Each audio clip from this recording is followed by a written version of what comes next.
All right, we start with the continued consequences after the drowning of a schoolboy that shocked South Africa. The Gauteng Education Department has dismissed Parktown Boys High Principal Malcolm Williams. He was charged with 3 claims of misconduct emanating from an incident which led to the death of Enoch Mpianzi at a school camp in January this year.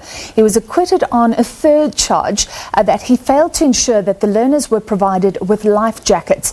For an update, joining me now, Steve Mabona, the spokesperson for the Gauteng Department of Education. Mr. Mabona, thank you for being with us as always. Can you explain exactly what the principal was found guilty of? Good evening, Francis, and to all our viewers. Yes, we can confirm that the principal was actually dismissed, and as you will remember that he was charged with, the first charge was about him not seeking approval for the school to take that excursion to Brits in that camp, which led to the death of one learner.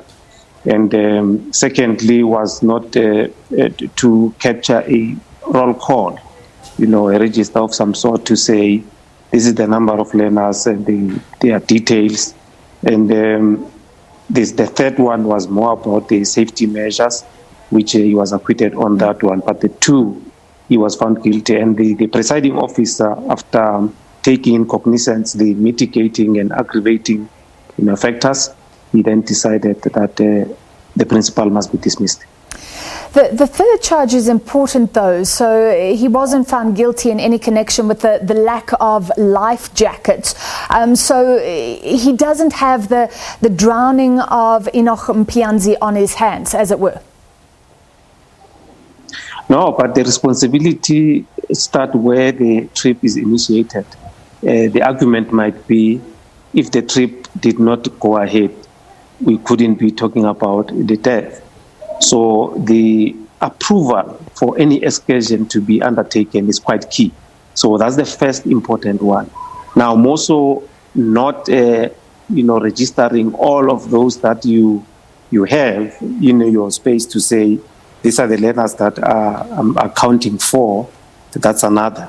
So the third one, yes, indeed, because of other, factors that we put on the table. Probably the presiding officer felt that he must acquit him on that one. All right.